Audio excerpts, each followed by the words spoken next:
Thank you, Mr. Chairman and Senators, for providing me an opportunity to address this important issue. I want you to imagine for a moment that you are an employer and you've got some problems with your employees. When you hired these employees, they promised they would do exactly what you asked of them. But once they got the job, they became a nightmare. They stopped listening to you and started using the job to line their own pockets.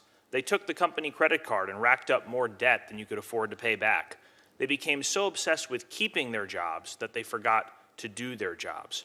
And after all that failure, all that disappointment, and all that incompetence, your employees came to you and said, "We deserve a raise."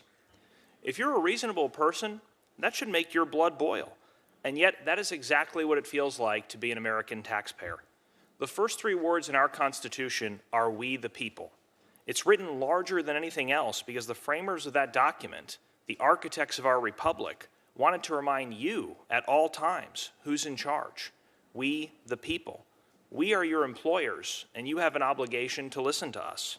So I come to you with a message from the American people. We demand term limits for members of Congress. In fact, according to the most recent national polls on the issue, 82% of Americans want term limits. That includes support from 89% of Republicans, 76% of Democrats, and 83% of independent voters.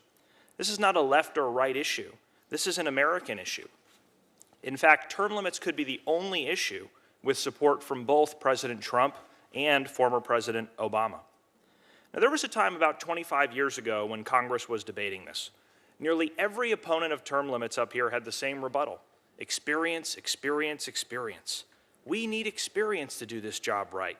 If only you leave your Congress member in office for decades on end, he or she will become such a policy expert that all our problems will be solved. In hindsight, that was one of the worst predictions ever. This system is broken. Congress has given us $22 trillion in debt, the longest war in American history, a broken healthcare system, a broken immigration system, a tax code written by lobbyists, an explosion of money in politics. Worst of all, too few here have the courage to address these problems because the only focus is on getting reelected.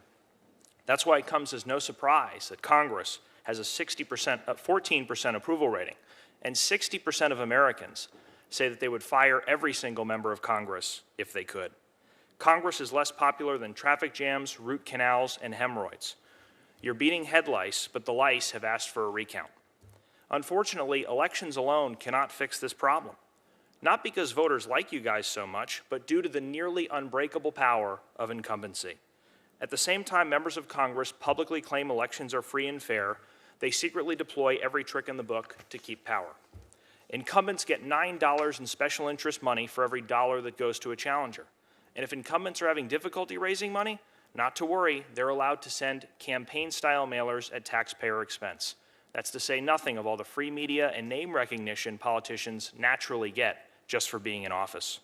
The incumbent advantage creates a barrier to entry for everyday Americans without the connections to fund a campaign. It is the case for term limits. Elections may, in theory, be capable of dethroning incumbents, but that isn't how it works in the real world. Congressional incumbents have a 98% re-election rate. That probably explains why Congress looks more like a country club than a melting pot. It's predominantly made up of lawyers and politicians, and is disproportionately old, white, rich, and male. Term limits would give us a legislature that better reflects the diversity of our society. The message long-term incumbents send to young people like me seems to be, we want you just close enough to the political process to help us win, but don't get too close and take our jobs. The American people have lost confidence in this Congress, and for good reason. We routinely see abuses of power. 18 months ago, it was revealed that members of Congress were secretly using taxpayer money to settle lawsuits, some for sexual harassment. You still haven't disclosed how our money was spent and on whose behalf. So term limits is a check on arrogance, it's a check on incumbency, and it's a check on power. It's a way to restore political courage while bringing fresh faces and ideas to Washington. As Ben Franklin said, for the rulers to return among the people was not to degrade them, but to promote them. As Kanye West said, no one man should have all that power. Here's the dilemma we face. Over 80% of Americans want term limits to happen. Donald Trump and Barack Obama want it. It is being blocked purely by the self-interest of Congress. If this were a trial, you all would have to recuse yourselves because there is a colossal conflict of interest. If term limits pass, you won't stay in the limelight forever. You won't be the center of attention, and some people might even stop laughing at your jokes. You'll have to become ordinary citizens. And that is, my friends, the entire point. We're asking you to do what's right and listen to the people you represent. It's time to bring the gravy train into the station, end the reign of career politicians, and give Congress back to the people. Please support Senate Joint Resolution 1 for term limits. Thank you. Thank you.